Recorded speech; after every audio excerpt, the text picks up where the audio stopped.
In 1943, a deacon's wife in Columbus, Ohio, fed 60 people on what most families would call nothing. She carried one covered dish down the basement stairs. Number 17 cost less than 40 cents, and nutritionists now call it accidentally perfect. Number 9 was made by a widow who could not stand long enough to cook 2 dishes. Number 3 was called charity food for decades, until a restaurant in New York put it on their menu for $24. These 25 suppers were never just recipes. They were the reason entire towns survived. Hit that subscribe button. Number 25. Baked beans with salt pork. New England churches had been putting this on the table every Saturday night since the 1880s. The beans soaked overnight, then went into a heavy pot with a piece of salt pork and a spoonful of dark molasses, and they cooked low and slow for 8 hours while the congregation prepared for Sunday. The smell reached the sidewalk before the doors opened. Every church table in New England had this dish from October through March. Nobody called it a tradition. It simply never stopped appearing. Number 24.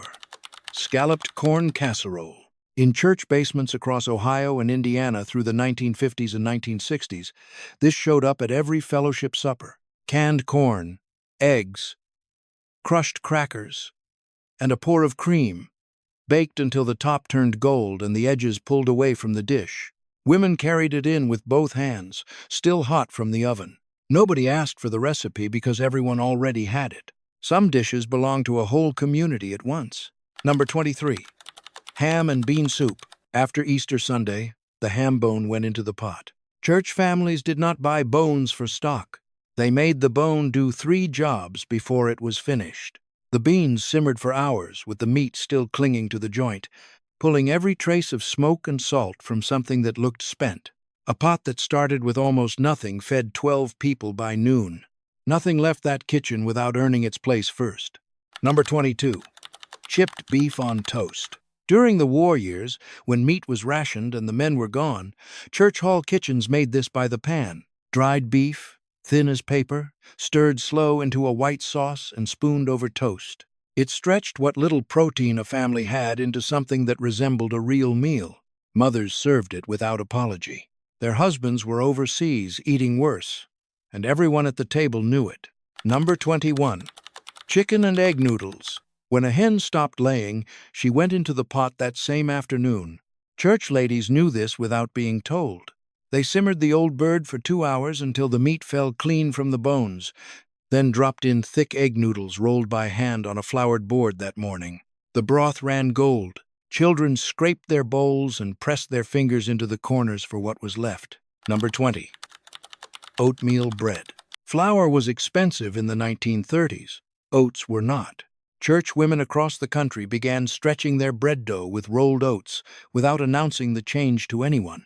The loaves came out dense and slightly sweet, with a crust that cracked when you broke it. Nobody called it a compromise. They called it Tuesday. Some weeks they called it Thursday, too. Number 19. Tomato soup cake. This one stopped people cold the first time they heard what was in it. A cake made with a can of tomato soup in place of butter and eggs. Born from church cookbooks throughout the 1940s when rationing made the usual ingredients a luxury. The soup added moisture. The cinnamon and cloves covered the rest. Children ate it without knowing. They were never told what was inside it because there was no reason to tell them. In the 1950s, the processed food industry launched a coordinated campaign to reframe home cooking, specifically the kind practiced in church basements across the country as outdated and socially inferior. Companies like Campbell's Soup and General Mills ran advertising in every women's magazine in America, carrying a consistent message. Cooking from scratch was old-fashioned, opening a can was modern, and using leftovers was something to be ashamed of. In 1955, Campbell's created the green bean casserole not because American families needed a new recipe, but because the company needed to move more cans of mushroom soup. That was the origin of it, a marketing decision presented as a dish. General Mills ran campaigns telling American housewives that opening a box was equivalent to cooking with love. It was not. The women in these church basements had been feeding entire congregations for decades on skill alone. No corporation paid them. No magazine photographed them. The processed food industry needed people to forget that a grandmother could feed 60 people on $12 and nothing wasted. They needed everyone to buy the box instead. Number 18. Swedish meatballs. The Scandinavian families who settled across Minnesota and Wisconsin in the late 1800s brought this with them. Lutheran church suppers from Duluth to Madison served Swedish meatballs every fall without variation. Allspice, cream, breadcrumbs to stretch the meat. The women who made them never measured a thing. They knew the mixture by feel, the same way their mothers had known it an ocean and a generation away. Number 17. Funeral potatoes. The name was honest.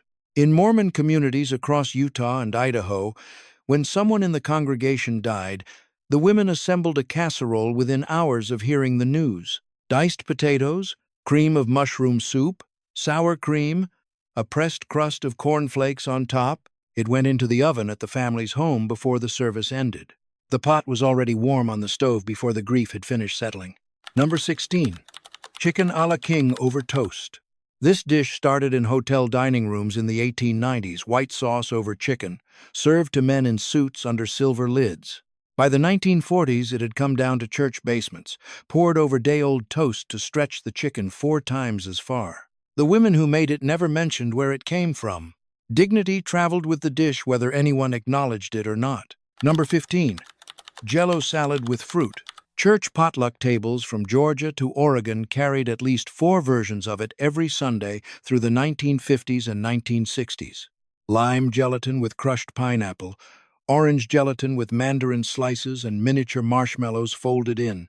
Women brought them in molded shapes, chilled overnight. When the health food movement arrived in the 1970s, Jell-O salad disappeared from church tables almost completely. Nobody held a service for it. Number 14. Creamed peas on toast. 4 ingredients: peas, flour, butter, milk. You made a white sauce, stirred in the peas, and spooned it over bread. This was Tuesday in 1947. It was also Wednesday, cheap, warm, and filling enough to put a child to sleep by 7. It asked nothing of you and gave back more than it had any right to. Number 13. Beef and noodle casserole. During rationing, a pound of ground beef had to stretch further than a pound of anything reasonably should. Churchwomen pressed it into a baking dish with egg noodles and canned soup, a casserole that served 20, where the meat alone would have served 4. The noodles absorbed the fat and held the flavor. The beef was almost incidental. Almost. Number 12. Apple butter on homemade bread. Every autumn, churchwomen gathered for canning days. They cooked down bushels of apples over outdoor fires, stirring for hours with long wooden paddles while they talked. The jars were sealed and distributed through winter to families that needed them. This was not charity. This was a congregation that understood what belonging to one another actually required. Number 11. Chess pie. No refrigeration required. No milk required. Eggs, sugar, butter, a little cornmeal, a splash of vinegar to keep it honest. Churchwomen in the rural South baked these when the pantry was down to almost nothing, because the ingredients kept without a cold box. The vinegar is what most people forget. It is also what makes the pie worth remembering. Number 10. Applesauce cake. Eggs and butter were expensive during the Depression. Applesauce was not. Church bakers found that applesauce kept a cake moist the same way fat did, without the cost. The recipe spread from congregation to congregation without ever being written down. Women passed it by demonstration, standing at the counter together, one showing the other how much was enough. That is how knowledge moved before anyone thought to write it in a book. Number 9. Split pea soup from ham bone. The ham bone from Easter was still working in May. It had already made soup once. The split peas simmered around what was left of it for 3 hours, pulling mineral and smoke from a joint that looked finished 2 meals ago. The bone became the broth. Nothing left that kitchen that could still do a job and had not done it yet. Number 8. Cornbread and milk. A farmer's supper. You crumbled cold cornbread into a tall glass of cold milk and ate it with a spoon. That was the whole meal. Across the rural South and Midwest, this was what men ate alone at the kitchen table after 12 hours in the field. when there was nothing left in them to cook and nothing in the house that required any more effort than that. Simple. Sufficient. Done.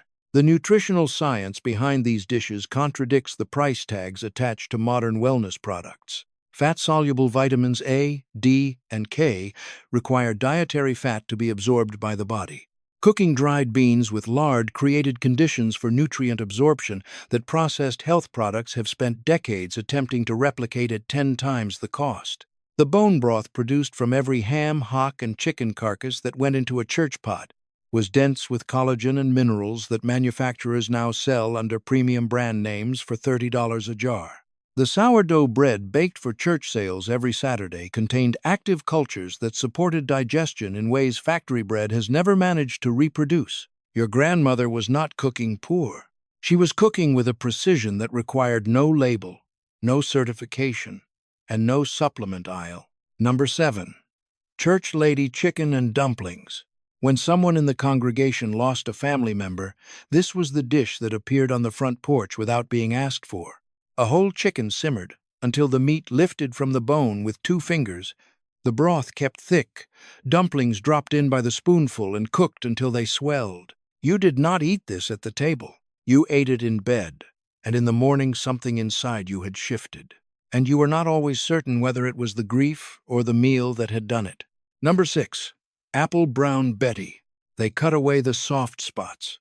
What remained, they used. Depression-era church kitchens understood that a bruised apple was still an apple. Torn bread layered with sliced fruit and brown sugar. A thin pour of butter across the top, baked until the whole building smelled like something good had happened inside it. Children did not know they were eating poverty. They thought it was Sunday. Number 5. Ambrosia salad. Since the 1920s, ambrosia had appeared at church potluck tables across the South and Midwest. Canned mandarin oranges, crushed pineapple, shredded coconut, sour cream, and miniature marshmallows folded together and chilled overnight. For children who grew up in households where sweets were rare, this was the most substantial thing on the table. They remembered it for the rest of their lives. Some of them still make it and do not entirely understand why. Number 4. Bean and ham hock stew. They called it Sunday dinner. It was also Monday. Tuesday, the pot came back out, reheated, stretched with a cup of water and a pinch of salt. The ham hock sat at the center of the beans like something stubborn, giving up its smoke slowly over 4 hours of low heat. A pan of cornbread alongside. This was not a side dish. This was the architecture of the entire week. Number 3. Pinto beans and cornbread. If you grew up in Appalachia, you knew this meal before you knew your multiplication tables. Pinto beans simmered low, with a strip of fatback until the broth ran thick, and the beans were soft enough to eat on a piece of cornbread without a spoon. Food writers spent decades calling it peasant food. The families who lived on it called it supper and did not require a second opinion from anyone. Number 2. Homemade white bread with butter. The bread baked in church basement kitchens on Saturday mornings filled the whole building before a single person arrived for service. Women shaped the loaves by hand, set them in pans near the furnace to rise, covered them with dish towels, and came back to find them doubled and ready. The smell reached the parking lot. Children who grew up in those buildings remember it the way they remember a particular voice, specific, belonging to one place, gone when it is gone. Number 1. The church basement hot dish. It did not have a recipe. That was the point. In Minnesota, in Wisconsin, in Iowa, when a family lost someone, a woman from the congregation went home and assembled whatever she had. Potatoes, canned cream of mushroom, whatever ground beef was in the refrigerator. She pressed it into a covered dish, drove to the house, knocked on the door, and held it out. No recipe card, no explanation. She turned and walked back to her car. The family ate it that night at a table with one empty chair. It was warm. It was made by someone who knew them. It arrived without being asked for. In the entire history of American church cooking, no dish was ever more important than the one that showed up because someone decided to come. These suppers were never about being poor. That is what the food industry spent decades teaching people to believe. Because the moment that belief took hold, Women stopped making these dishes and started buying packaged substitutes instead. The women who carried covered dishes down those basement stairs were not making do. They were choosing each other.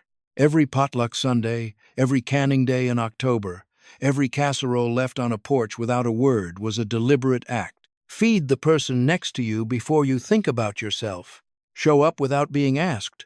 Make something with your hands and bring it. Make one of these this week. Not from a package. From scratch. The way it was done. Sit at the table when you eat it, not on the couch. Eat it slowly. Then come to the comments and tell me what your grandmother brought to church. Tell me what she called it. Tell me what it smelled like when she walked through the door. That knowledge belongs to all of us.